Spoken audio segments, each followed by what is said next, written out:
573 federally recognized Indian nations and other state-recognized tribes and unrecognized people, although it's not like we don't recognize them, the United States government doesn't recognize them.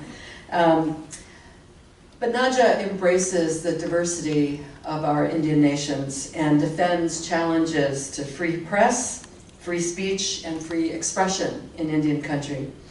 It also encourages representation of Native journalists in the mainstream media. I know I was a beneficiary of that in the very early days of NAJA when it switched from the Native American Press Association to the Native American Journalists Association, embracing its broadcast members. NAJA helps promote accuracy, professionalism, and ethics about Native Americans in the mainstream and tribal media. So our topic is digital reporting in Indigenous communities, with a focus on how to move reporters past stereotypical coverage towards stories that are meaningful and enlighten and engage both tribal and non-tribal audiences. So our panelists, to my far left, Tristan Ahtone is a member of the Kiowa tribe and serves as Associate Editor for Tribal Affairs at High Country News. He has reported for PBS NewsHour, National Native News, Wyoming Public Radio, NPR, Al Jazeera America, Indian Country Today, and National Geographic, to name just a few. Tristan's stories have won multiple honors, including investigative awards from Public Radio News Directors Incorporated and the Gannett Foundation, and led the Al Jazeera team that received a Delta Chi Award in 2015. He additionally was awarded a Nieman Fellowship to study at Harvard University in 2017. He is currently president of the Native American Journalists Association. Victoria LaPoe, who is joining us virtually from Ohio, is an assistant professor in Ohio University's Scripps School of Journalism. Victoria is a member of the Cherokee Nation. Previously, she served as broadcasting and film coordinator at Western Kentucky University's School of Journalism and Broadcasting. She received her PhD from Louisiana State University in 2013.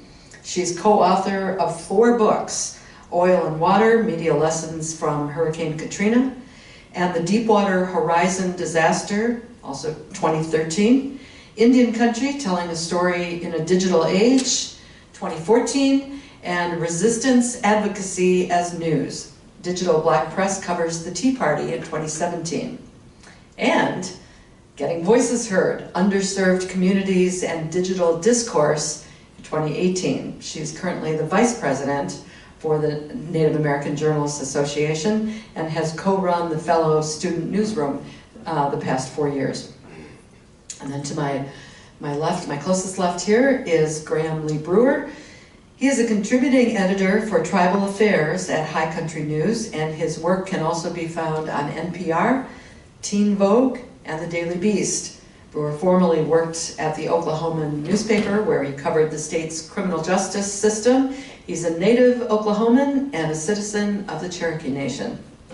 So each of our panelists is going to talk a little bit about their own background and path to journalism, and talk about some of the issues that they feel are pretty pressing right now, and include a focus on digital journalism. So Tristan, you're going first.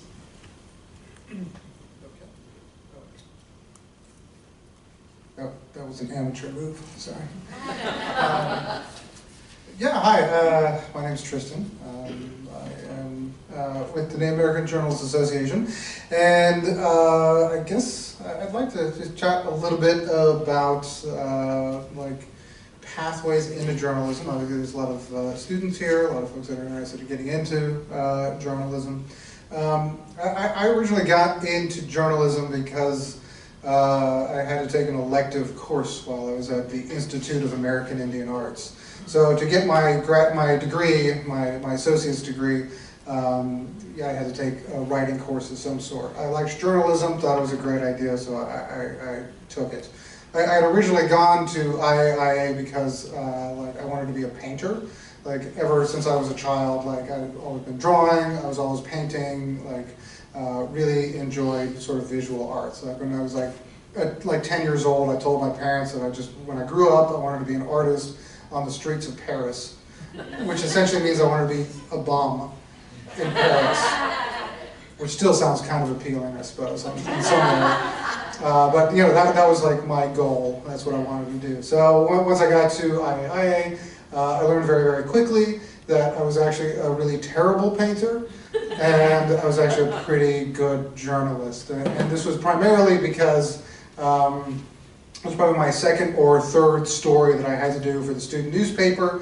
A lot of my fellow students had been having a lot of complaints about like the school cafeteria food, and that's not really all that new at schools, especially at IAIA. That at the time was very common that the food was not exactly up to par.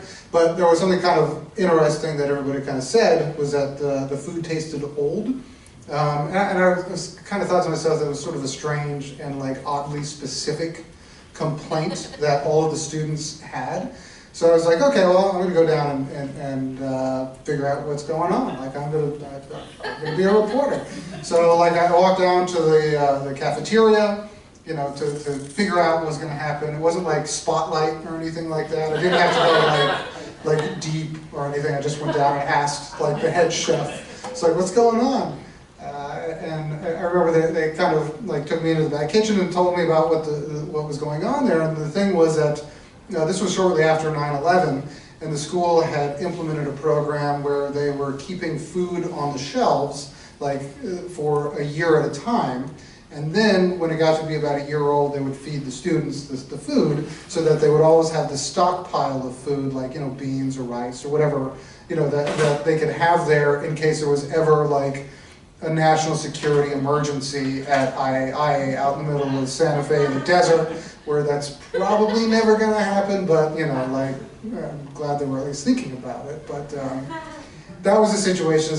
They were actually feeding people old food. So I kind of went up and, you know, I was like, oh, that's really interesting. I kind of went and wrote the story and, you know, like published the story. And within a week, the school just shut the whole program down. We're like, we're not doing this anymore. We're really sorry about that. And for me, that was sort of like a big like light bulb moment where I was like, oh, that's what journalism is about. I get it. Like, you can like make some like real change. You can really like tell people what is going on. You know, like you just have all of this access to like really interesting information, really interesting stories, and like, you know, you have an opportunity to make like real positive change in the community that you live in, or in the world that you live in.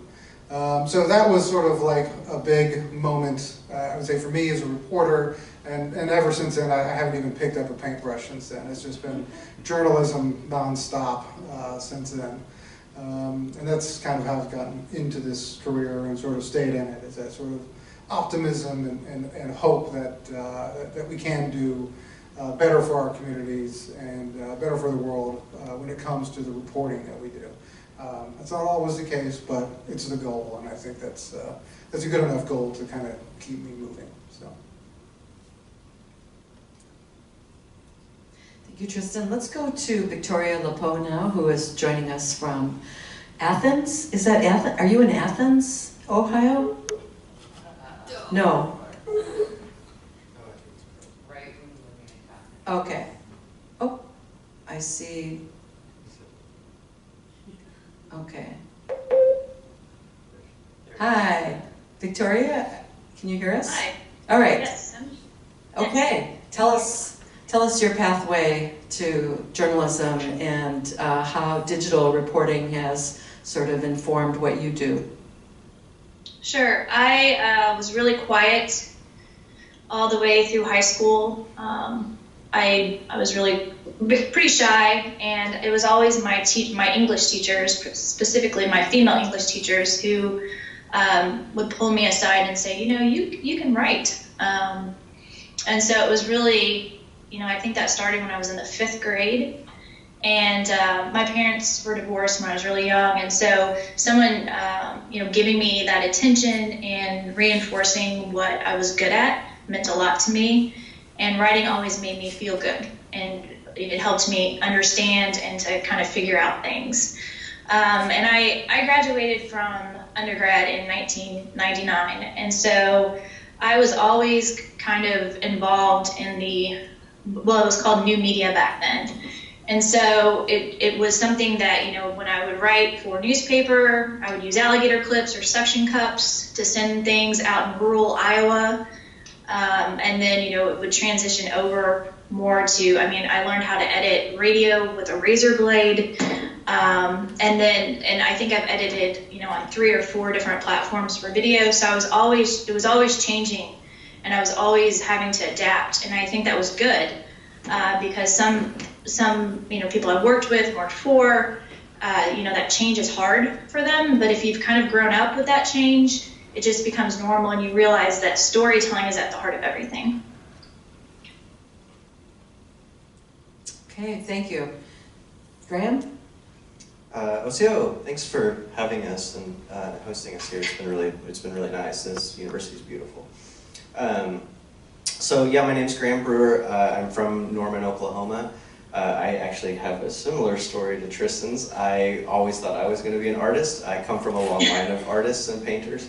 My brother is a painter, and so I thought that's what I was going to do. And then in college, I got really into Kurt Vonnegut, as one does, and decided I was going to be a novelist. So I switched to the novel writing program at OU, which is actually housed in the College of Journalism.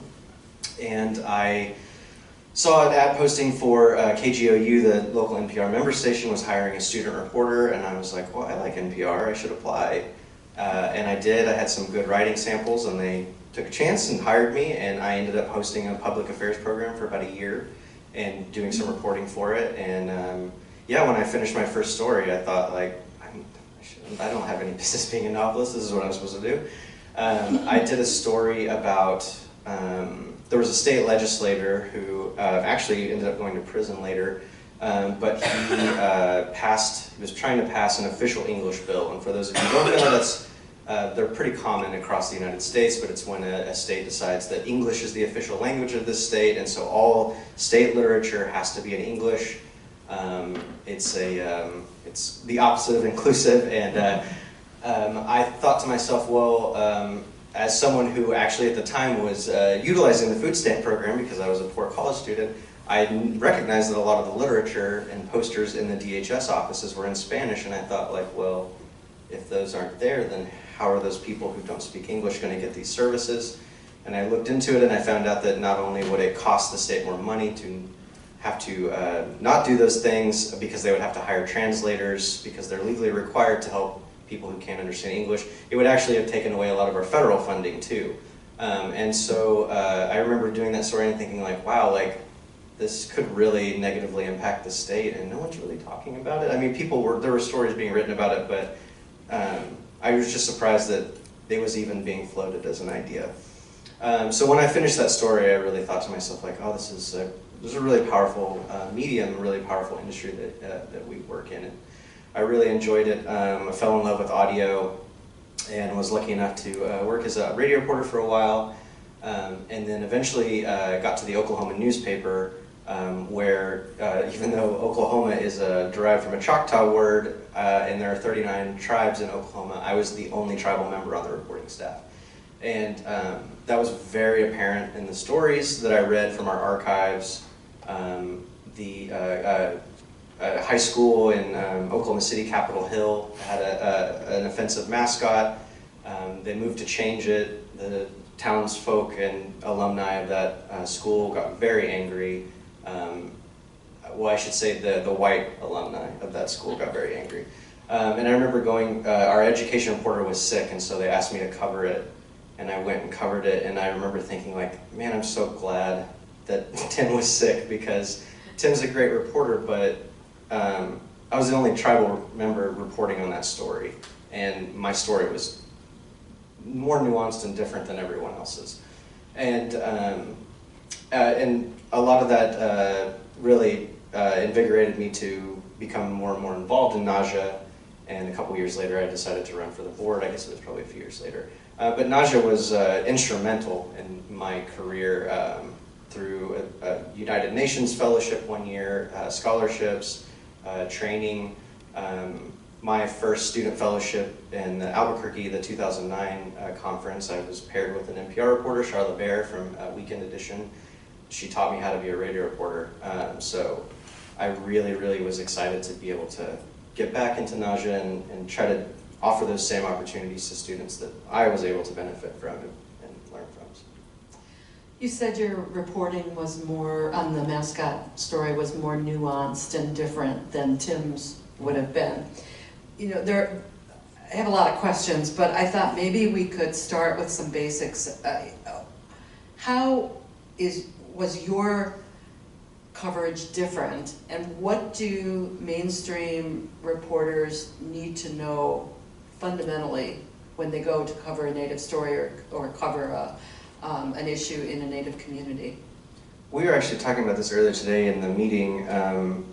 You know, a lot of the coverage of things like that is very reactionary. Coverage of Indian country is typically by non-Native outlets. It typically only happens when something controversial is happening. And so my reporting, and all of our reporting, I think, on the board, we all are very cognizant and aware of the historical precedent that's here, how we got here. I think, as Brian, our former president, always says, you know, you look at the who, what, when, where, why, what makes these people interesting, and then when you're covering an indigenous community, there's an added element. How has colonialism affected this? How has it gotten us here in the first place? That kind of context is typically missing from national outlets. And it paints a very stereotypical picture and often relies on myth and falsehoods. And so getting to the heart of how we got here in your story might not be easy for readers to understand, but I think it's really important when you're covering Indian country, because without that nuance, we just perpetuate those stereotypes. Victoria, you've run the NAJA student newsroom for many years. So what kind of advice do you give the students that you work with about how to cover Native issues? Well, I found that the Native students versus some of the college students I work with are much more in tune to understanding how to cover communities because they're from Native communities. And so we do talk about, because NAJA has, we have ethics guides that are available online, and we do talk about the nuance that Graham is referencing. And, you know, even terminology, like a big one for me is capitalizing indigenous. When it's, you know, people, and I've gotten into throwdown discussions about AP style book with people on this campus about the importance of that. But, you know, most of our, I would say, just from my experience, most of our NAJA fellows get it. I find that it's mostly my non-Native college students who don't get it. But our NAJA students are open, have been humble, and have been very clued in and caring. And so I haven't seen a lacking in that area of our fellows. How about you, Tristan? What kind of mistakes do you see being made by mainstream reporters when they're covering Indian country? I think maybe the biggest one that I see is that reporters tend not to listen. You know, you know, the one thing you're supposed to do in your job. It's like the one thing that people just don't do a lot of times. And I know that sounds like overly simplified, but you know, I think a lot of reporters show up with agendas, and they show, like, they already know, for instance, what the story is before they go. It is really common practice, and some of y'all will see this in your careers, like in the future, is that like your producer won't let you go out unless you know what the story is. That doesn't really work in Indian country. Like, you usually show up and it's different than what you thought.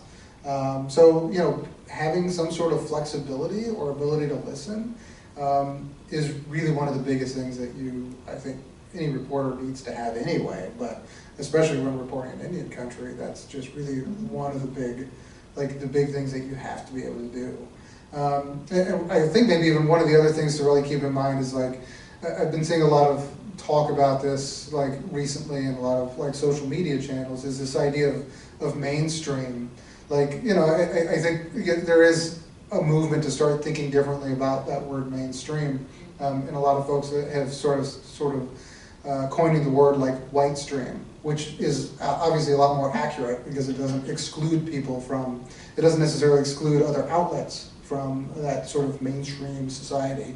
You know, what we're talking about are like primarily outlets that don't have reporters of color. Those are just white stream outlets. So that's kind of one of the big issues I think that we see when it comes to reporting and news, is that you have outlets that just have absolutely no clue how to navigate any community of color for the most part, except through maybe their own stereotypes or ideas of what that community might be. Do you think most reporters who are covering issues in Indian country understand tribal sovereignty? No. Okay, so how do we address that? You know, it's easy to say it's an issue of education, but I think it's an issue of ethics, actually. Like if you can't, for instance, if you're reporting on, as Graham mentioned, like the history of a tribal nation, for instance, you know, being able to understand the history of that nation, understand the history of the land that they're on, understand any of the factors that make that group of people that group of people. Like if you just don't report those, that's not just you being a bad reporter, that's being an unethical reporter. Like you are leaving out portions of the story that are absolutely necessary for audiences to understand what's happening in this particular community or in this particular story. So it's an issue of ethics, really. And I think that there's a real like unwillingness to recognize that there is an issue in terms of how a lot of you know, big outlets go about covering these stories. Yeah. Victoria, I saw you sort of nodding when Tristan was talking. Do you want to jump in there? I completely agree with Tristan. I do think, you know, if people can't lean into understanding that good journalism is understanding the community that you're covering and talking to sources from that community and consulting, you know, people from that community, they should be able to lean in that about ethics. And along with that, you know, is uplifting voices and avoiding stereotypes and all those things that we talk about. And I know Tristan and I've talked about erasure. You know, sometimes, you know, media have non-native media have, you know, even made graphics and landed things where, you know, it's not listed, it's listed as federal land, or it's not listed appropriately according to, you know, who is on that land and who has rights to that land. And so I think, you know, knowing the history and maintaining what that history is really important in reporting.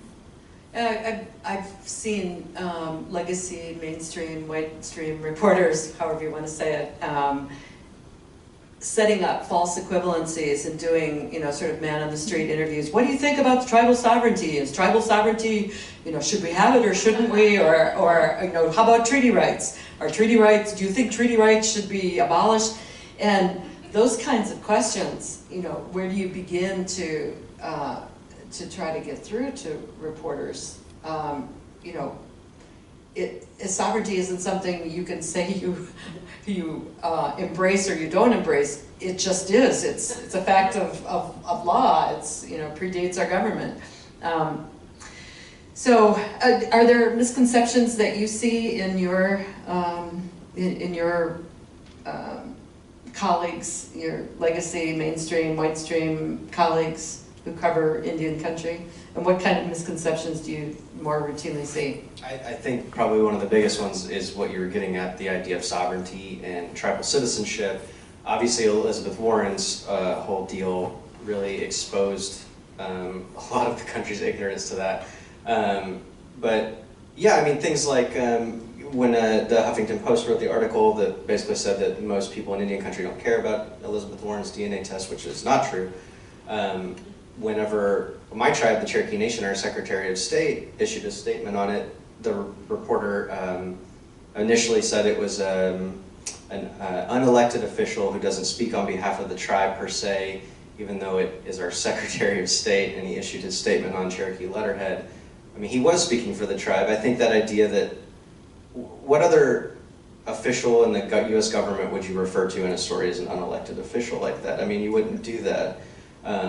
And yeah, I think like asking questions, like you said, like, should sovereignty even be a thing? I mean, that's not really like, I mean, it even gets even more basic than that. Like whenever we say something like, so say that this, you know, a tribal nation is moving to do something, and the headline is like, Native American tribe does X, Y, Z. If the state of Montana was doing something, you wouldn't say like, northern state does something, right? You would call it what it is. I mean, it is a sovereign nation. It's a government unto itself. And that simple lack of respect and understanding is pervasive in national media. It's a big problem, and it's an easy way to discredit an entire group of people. When Native laws and cultures, or cultural practices go against what mainstream Americans think is normal, then it is often a way for them to look at us as lesser than. And so not having that basic respect that like it is our, you know, our right to have this decision, and it doesn't matter what you think of it, I think is something that most reporters who cover Indian country who aren't Native have trouble really grasping. And that kind of gets to what Tristan was saying, is that there's, you know, such a tiny percentage of national media outlets that hire Native reporters and writers, and those are problems that wouldn't necessarily occur to the degree that they do if they did hire those kind of writers. I can only imagine that if there was a Native reporter in the Washington Post newsroom when they did that poll asking if people thought the Washington NFL team's name was offensive, I can only imagine that poll never would have happened if there had just been one Native person in that newsroom to say, this poll is ridiculous. Like, what is the necessity of asking a group of people if a racial slur against them is offensive? It's a racial slur. End of story. We don't need to have this discussion. You know, and Tristan, you've said this before, but this is a little off the topic, but I mean, the fact that the Washington Post is finally going to do a national poll of Indigenous people, and that's the question you want to ask? So, You know, I want to move to questions from the audience, but before I do that, I want to really zero in a little bit more on the topic, the organizing principle of this panel, which was to talk about digital media and how digital media is influencing reporting in Indian country. Tristan, can you talk a little bit about how digital media, social media, is helping or hindering your coverage?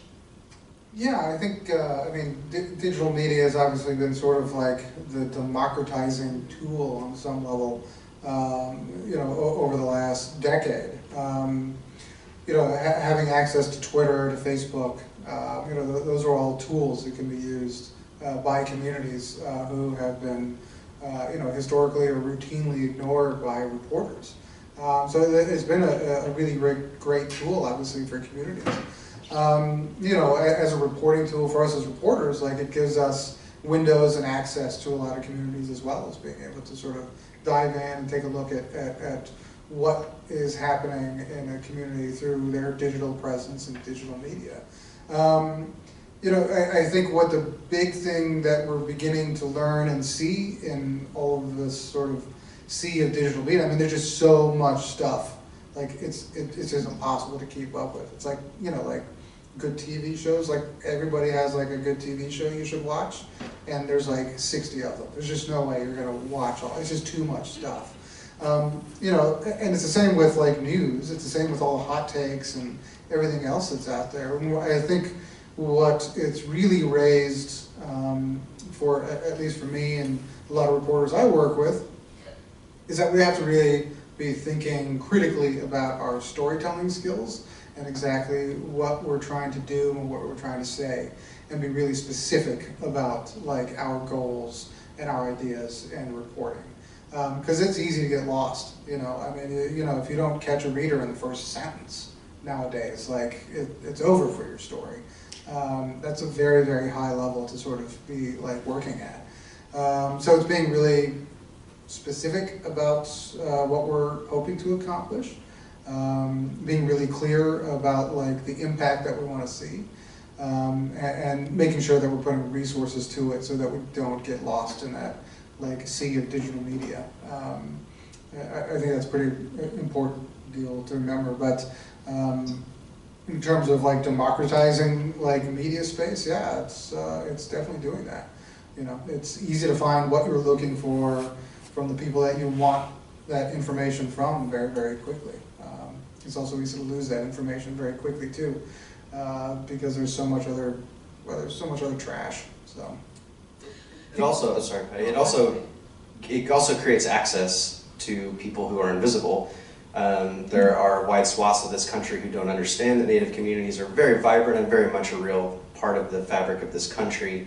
And vehicles like Instagram and Twitter really provide you direct access to the people who are living those lives in tribal communities. And Native Instagram is amazing. There's so much cool stuff on there.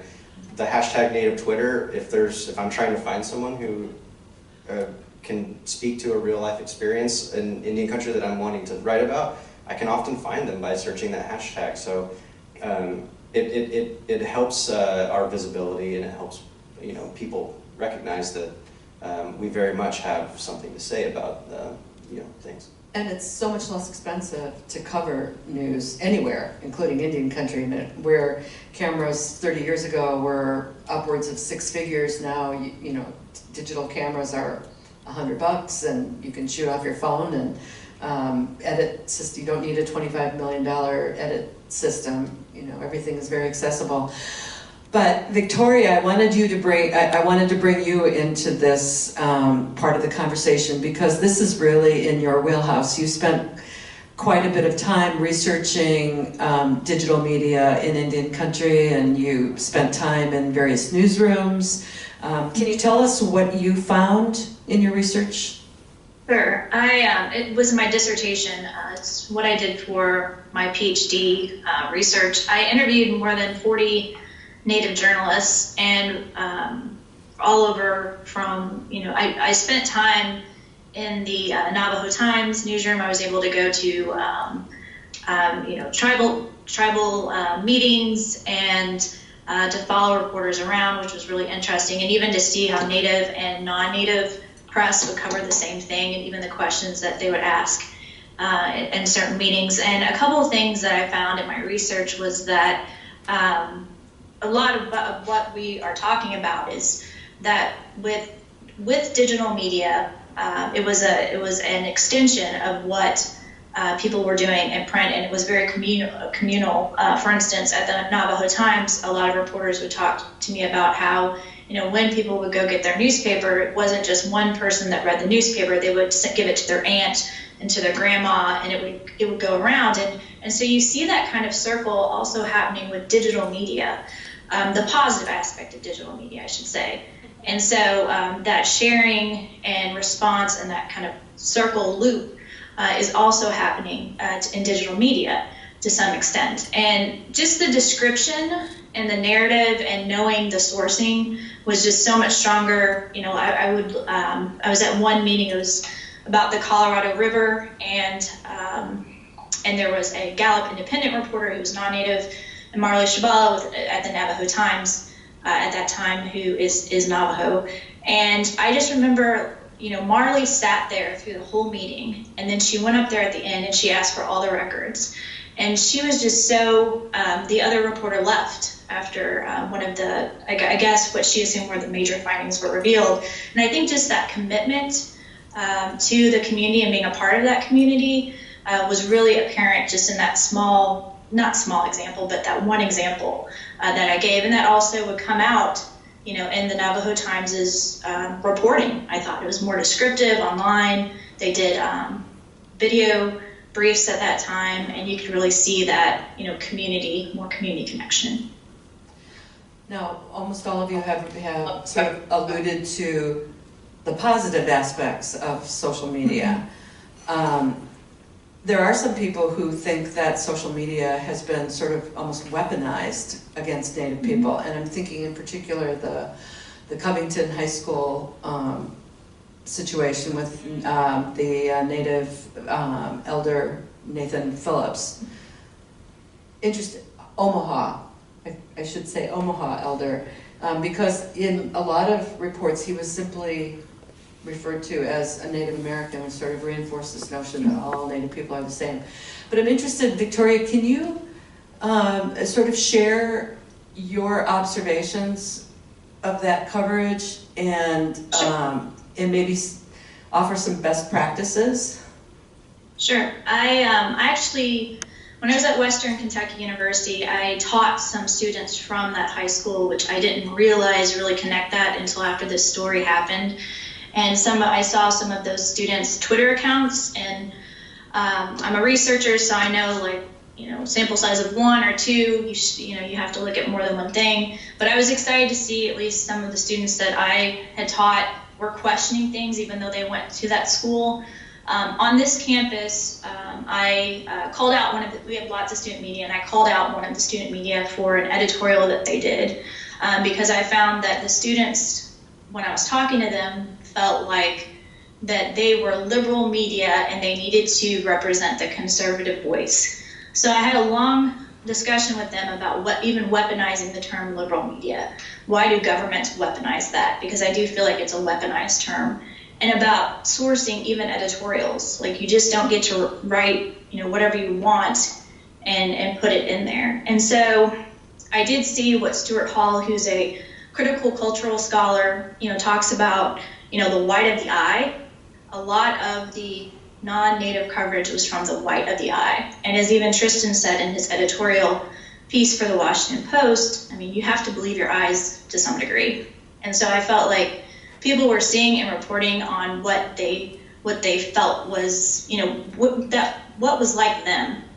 And unfortunately, in some places like Ohio University, at that one student media, there wasn't a Native person on that, working on that staff. And so, a lot of the assumptions, like Tristan was talking about, people had, in my opinion, an idea going into it, and they crafted that narrative, which is very, very unfortunate. And so I do think it's important to, call out, when you do see those things. And one thing I do like about NAJA, I like a lot of things about NAJA, but one thing I think we do really well is that we don't just say, like, we don't agree with your coverage. We say, we'll come into your newsroom and help. Like, we'll have a conversation. Come to our conference. We're not here to just say, no, you did it wrong, or to judge. We're here to, try to come to an understanding, because you're going to be reporting probably on some of these things, and we understand you're part of the journalism community, and we want to make it better. And I really think that that's where things, need to go, where it's not just us versus them or them versus us. I think that instance in particular was really unfortunate, how the use of video, when the longer video came out, that was used to muddy the waters. I was reading a Sopan Depp article from the New York Times, and he was writing about Jussie Smollett, and he compared the reversal in the public perception of Smollett's case, how he was supported at first, and then once it was revealed that there was potentially that this was staged, the narrative very quickly turned on him. And he compared that to what happened to Nathan Phillips, which I felt was very unfair, because to me, of course context matters, but at the end of the day, what those kids did was racist. It matters less to me how we got here, if you're going to try to tell me that how we got here makes a difference in what they actually did to him. It doesn't. I felt like that was a false equivalency. It wasn't fair to what happened to Nathan, or the Covington kids for that matter, because like I said, at the end of the day, we still saw something racist happening on video, and to say that that the way we got there negated what they did was not okay, and a lot of national media outlets did that. So I was very disappointed to see that comparison, but I think that's a good example of how digital media is used to manipulate the story Of course, we should see how it all happened, and we should have an understanding of that, but that shouldn't change the fact that what the end result was something terrible. I think I'm actually gonna break ranks here and push back a little bit on this idea of social media being weaponized. I'm gonna say it's journalism being weaponized. Because the videos are the videos, right? And as Graham, as Victoria said, they're you know, doing a tomahawk chop to Mr. Phillips is a racist action, right? Like, everybody saw that. Everybody agreed that that's what happened in the initial hours that this situation came to pass. It was only in the days afterwards that the journalists came along and started twisting that video. So I'm going to actually say it's journalism being weaponized against Native people, and not social media necessarily. Social media just does what it does once that that narrative is out there. You know, because I mean, the folks that are pushing that idea that nothing racist happened, you know, that is a media tactic. It's a tactic that they understand is going to work in this case. You know, and I mean, I think, I don't know if y'all follow Walking Eagle News, for instance, but one of my favorite tweets that they put out right after that, this started you know, they had all these tweets about, you know, the long Covington video provides critical context to what happens, and Walking Eagle says you know, 500-year long video provides new context to the situation. I was yeah, that's really interesting. You know, but it's those kind of ideas there is that it's that narrative control, and the folks that were pushing that idea that what happened there wasn't actually racist, when you actually stopped and looked at who was doing it, these were paid consultants. These were people who had never written for the outlets that they had written for before. You know, they were professional provocateurs that were out there to push conservative ideas. These were a very specific group of individuals who were weaponizing journalism. And yeah, as Victoria said, your eyes told you everything you needed, and you had a couple of journalists that were very effective in what they were doing to say, don't believe that. It's something else. That's dangerous. That is really, really dangerous stuff. I mean, especially with everything that's going on with with press these days. Everything we know at this point about how everything from images to videos can be manipulated digitally and easily. It is a very dangerous thing for a journalist to say not to believe your eyes in a situation where it's racist, let alone on any other issue. Because we know that maybe we shouldn't. And that's frightening, I think. This is a good time to invite questions from the audience.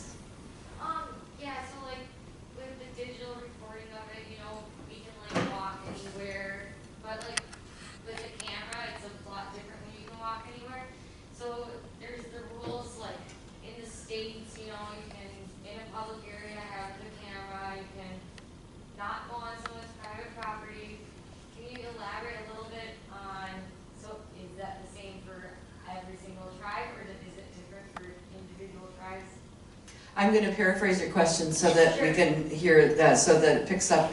We're recording this so that people who aren't able to join us today can watch this as well. So the question is about access, if I understand. Are there general rules about where you can bring a camera and how much access you can have? Is it specific to each tribe, or is there a general rule? Do you even have to ask permission? Okay. I don't think there's a general rule. I think this is something I tell non-native reporters a lot, is that just ask. Call the tribe. Ask people how they want to be represented. Ask people what's okay. You're stepping into a world that you don't understand, and you need to tread lightly and be respectful. And so I think a lot of people are journalists, we often operate on the idea of to better ask for forgiveness than permission. You can't operate that way in Indian country. You have to ask permission. And some communities don't have a quote-unquote freedom of the press. And so if you're a mainstream reporter and you want to cover an issue, it's not like you can just waltz into a tribal council meeting. I mean, members of that tribe are allowed in, but that doesn't give you access as a mainstream reporter, right? Yeah, that's correct. I mean, I think a good example is like in New Mexico, you know, the Pueblos in New Mexico, for instance, are very, very closed communities. Like, you are not allowed to take pictures, you are not allowed to take audio recordings, you are not allowed to sketch. You know, like, I mean, they're very, very strict about this in terms of who can come into their community and who can take their images and take their, you know, like, representations of their culture out of that community. And there's a reason for that, because so many people have done that without their permission in the past. So it is something to definitely keep in mind that, yeah, Graham is right. You should ask permission, but you should also be aware that maybe you're not allowed to do it regardless. So I'm not sure if anybody would walk into a tribal council meeting, because I'm not sure if any journalists know how important they are. Non-native journalists, I would say. Another question? I do. Oh my God. So then, if you can't, so obviously we know that you can't just walk into a tribal council meeting. So if you have a mainstream TV station off the reservation, they want to cover what was happening in the tribal council meeting because some of the members who were in attendance were like, this is what happened, this is what happened. But then they go to the leaders and they're like, is this what happened? No response. So then it just doesn't get covered a lot of times. So any advice for that? Victoria, can we pick on you for this question? Sure, I didn't hear all of the Okay, question. the question is, you know, if mainstream reporters, and let's say you're a television, you work for a television station from, let's say Duluth. And you want to cover something on, let's say the Bad River Band of Lake Superior Ojibwe Reservation. And you've been talking to tribal members about, say, a pipeline. Well, I know one of the Bad River ones, just or some, yeah. So you've been talking to tribal members about a particular issue, and you show up at a tribal council meeting and you talk to tribal leaders and they tell you something different, or they don't want you to come in and cover their council meeting. What advice do you have to that reporter that is trying to get that story? Well, I think you have to report the experiences you have and the interactions that you essentially have, and you are, you are reporting for the citizens and for the community. So when things happen, like with what happened with Muskoka Media and free press rights, we responded, NAJA responded, talking about how that was, we were supporting the citizens of that tribe. And so I think you have a responsibility that if you do have credible information and credible sources of the community, to lay out, this muddying of the water, so that people can respond and are informed about it and even know where to go to talk about it if that discussion is going forward. Is that helpful? I think it's all helpful. Yeah, it's all very helpful. Graham and Tristan, do you agree? Yes. I concur. I think it's important to Very note collegiate that bunch. I think it's important to note that the reason why a lot of tribal communities aren't very eager to be open and work with non-native reporters is because our stories have been harvested by non-native reporters for their benefit, not ours. And that's happened since before this country was even established. There's a long legacy of that. And don't you think, it seems to me, in my own experience, that reporters tend to show up on Indian reservations either when there's some tragedy, either a natural disaster or a murder or some crime, or for the annual powwow. And a lot of our Native community members don't have experience doing 15-second sound bites the way politicians do. And so it's a really intimidating process for them. And this kind of goes back to what you said earlier, that reporters really need to go in and listen and not expect the same kind of, bite-sized comments that they might get from a seasoned politician who, whatever you ask him or her, they have their talking points and they'll always return to them. That's not the way people communicate in Indian country in a lot of cases. Yeah, and I think also this speaks to the need to, establish good relations with the community that you're reporting on. So even to Mona's question here, about finding a way to get access to that story, things become a lot easier if you're the reporter that's been out there for both the good and the bad. Like when you actually have a relationship with the community that is grounded in respect, you're going to get access to things that nobody else can.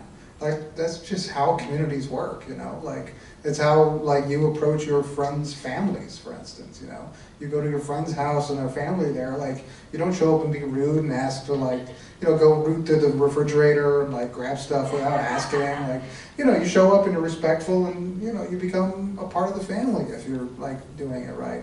It's the same thing here when reporting in any country, and frankly, it's the same thing when you're reporting in any community, whether they're native or not.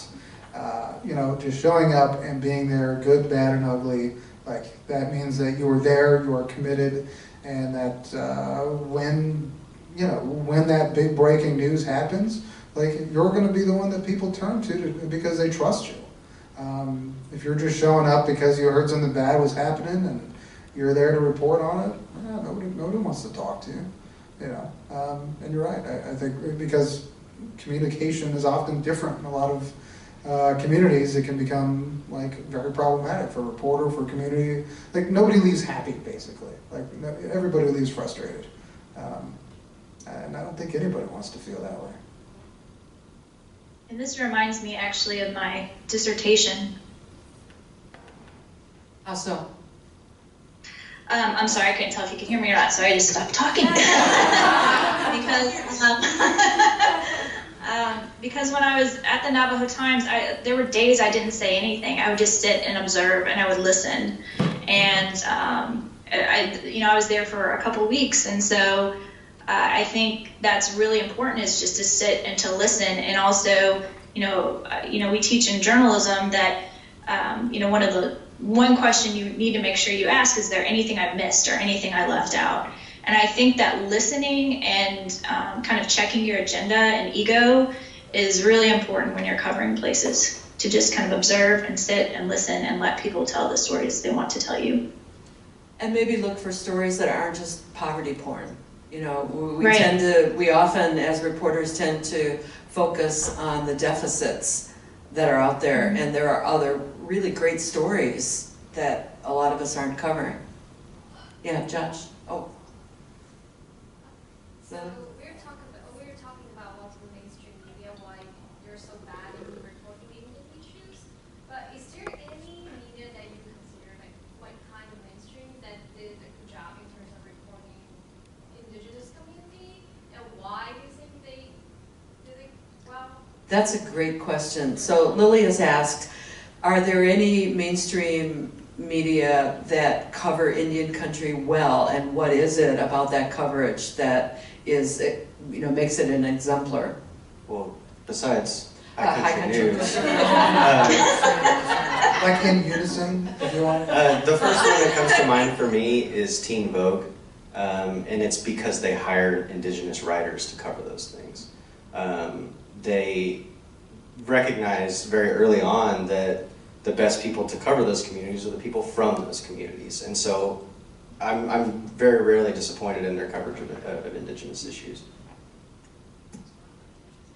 Other? Victoria, are there other mainstream media outlets that tend to cover Indian country better than others?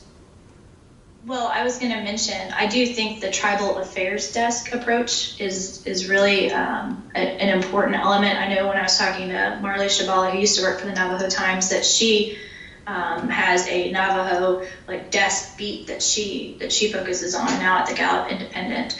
But I mean, when I teach my classes here, I'm teaching magazine feature writing next semester. I turn to High Country News because I feel like they are, I know I'm completely biased, but I do feel like, and my students get this, that they do provide a range of voices, and also you see stories that you don't see other places. You may, some people might, may not agree with everything, but that is good because it gets a discussion beyond where we have been, in terms of like the frame has to be right here. The frame needs to be way out here and keep growing, discussing these things. Yeah, I'd maybe toss out The Guardian too. I think which does, yeah, that's a pretty good job. Josh, did you have a question? Yeah. First of all, thank you guys for sharing your experience, and I think that this is a really amazing event. I had a question about data-driven journalism. As I was sitting here I had a very vague question. I was trying to think about what bothers me about data-driven journalism, and I was starting to put together that kind of often pretends to come from this very objective, blank space, which, as a white person, as a settler, like reminds me very much of whiteness. And I'm just curious, like with the rise of data-driven journalism, if like how NAJA is approaching that, and if my experience with data-driven journalism is being used differently, in better ways, or because I just see a lot of stuff that purports to be objective truth, and is not using the eye, right? It's not saying this is what I see and saying, well, look at the numbers, right? So the question is about data-driven journalism and how a quantitative approach affects coverage in Indian country as opposed to maybe a more qualitative, story-driven approach. Well, it's funny you should mention this. Victoria and I have been talking about this quite a bit in the past, and I think we were both looking at the same book about indigenous data sovereignty. Yeah. And I think that's one of the areas that I know I'm very particularly interested in sort of leaning into, is that the idea that data is objective, that isn't the case. I think one of the terms is like 5D data, which is like disparity, deprivation, differences. I can't remember the other two off the top of my head. But like when it comes to that 5D data, it like refers to the only data that exists about indigenous people anywhere in the world, is that it's all inherently like negative data, which raises a bigger question about like who's collecting the data and for what purpose. And I think those principles of like indigenous data sovereignty and the idea of having control over data and producing data that is of use to a community is a principle that I find myself applying much more to journalism these days as well, in terms of thinking about the role of journalism, even the role of investigative journalism, for instance. I think investigative journalism is like designed to reveal things that people don't want you to know about, but that is a benefit to a community.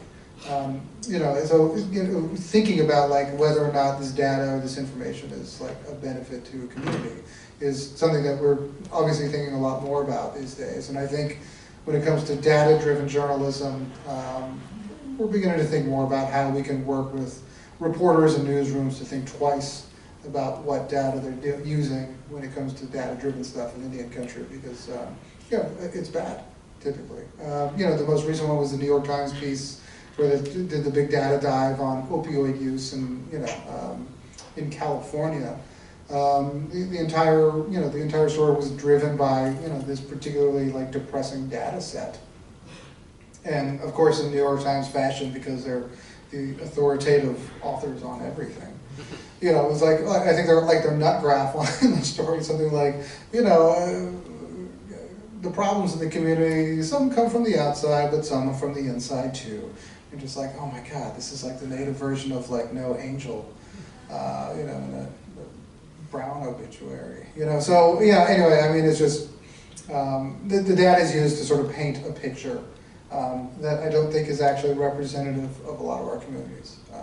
And as well, like you know, if that community has an opioid problem, like, how's that going to make any sort of change in that community by like reporting on it for the rest of the nation? Like, there's no, you know, New York Times is not going to take a stance in terms of like coming up with solutions.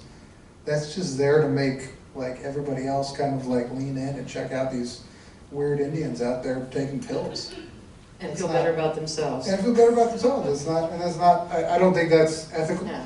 And it's not particularly good storytelling. And it's a very damaging use of data, but Victoria might have some other ideas on that too. Well, this is a book here. I keep it in my office. Indigenous Data Sovereignty. Tristan turned me onto it that we've been reading about, just decolonizing data. I'm a mixed method researcher. When I set what I wanted to do for my dissertation, I had two professors tell me that I couldn't do it, that I wouldn't get enough people to write a dissertation. And so I think, well, and I had one professor who said, just go do it. If that's what you want to do, go do it. And so I think we have to get out of the colonial and even academic frame of mind of certain things and push past that and understand that, you know, it's not necessarily about whether it's quantitative or qualitative. It's what is the best way to gather the data to answer the question.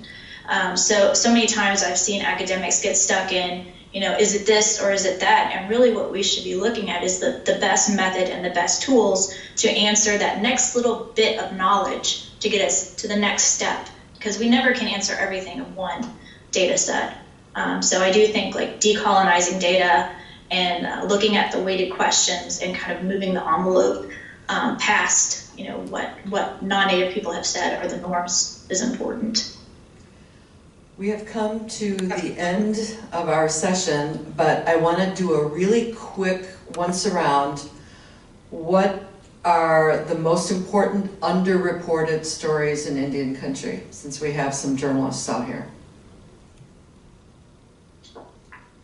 I think one of the things that is lacking, and this is kind of getting back to what Tristan was mentioning earlier, is that so many of the stories of Indian country are negative. And there are so many positive, wonderful things that happen in Native communities that are worth writing about and people would love to read. You know, we say this a lot, I say this a lot, Standing Rock changed the national media landscape when it comes to Indian country, because now every national outlet wants our stories. They want to tell them, but they don't know how. And I think they're still not quite grasping the fact that they don't have to go to a tribal community only when something bad has happened. And in fact, going there and spending time there and writing about those positive things is one way to build that trust, build those relationships, and be seen as someone who is honest, reliable, and represents them fairly. I don't feel like my family or my community is defined by the negative things that have happened to us. It's just one aspect of our lives. So you'd like to see positive feature stories? Yeah, I mean, so we did a collaboration with BuzzFeed where me and a BuzzFeed reporter went to southern Utah and wrote about the county commission elections. Willie Gray Eyes was running for county commission seat. And I had a graph in there kind of explaining Willie's path to where he got, and Tristan sent me back an edit. And he said, you have 3 negative things about Willie's life in here. Take one of them out and put something positive in. And I thought that was a really good lesson to learn, because he was right. I mean, I was kind of painting Willie with the negative things in his life, the hurdles, but I wasn't really paying enough attention to how he got over them. Tristan, a story you'd like to see more coverage? Well, I think we definitely need more like capacity for investigative journalism in Indian country. There's a lot of accountability out there that like we as reporters can go after really, really easily. But I guess to build on even what Graham said, I think there's a lot of focus in not only reporting, but in academia and a lot of places, this idea of like, this is just something I'm thinking about, so forgive me if I sound like an idiot for like kind of doing this like just off the top of my head, but there's so much like talk about the ideas of like intergenerational trauma and historic trauma. And I think when it comes to reporting, I want to know more about intergenerational joy and happiness. I want to know what those look like in communities, because I think we all know the trauma and the pain and how those are passed down from generation to generation. But if that is the entire focus, like, you know, focusing on ideas of like how joy is passed down. I'm really interested in leaning into that and thinking critically about how we craft our narratives and think about our communities and represent them, be it in academia or journalism. Victoria, any? I agree. I completely agree with them. When I was doing my dissertation, I had someone say to me, well, your dissertation is like the American Indian Museum. You just want to talk about the good. And I was like, what? But I was building stories. I was building stories of people's lives and people that were covering communities, and I was letting it unfold. I wasn't, hopefully, if I was a good researcher, I wasn't looking for anything specific. And I think journalism, I worked in mainstream journalism, if it was bad or fatal accidents, stabbings, murders, that's the top story, severe weather. And I think we have to get past that and really think about the narrative and the chronicling of history that we're doing in journalism, because that is part of what we do in journalism, is chronicle history. So I think that's important. I'll put in a plug for Native ingenuity, innovation, science, adaptability to changing times, climate change, just in case anybody's looking for some story ideas. Thank you so much for joining us for this panel discussion. I want to thank Tristan and Graham and Victoria, Jennifer in the back there that's been videotaping all of this, and also want to thank our sponsors, the Medill School of Journalism, the Center for Native American and Indigenous Research, the Office of Institutional Diversity and Inclusion, and thank all of you. Good night.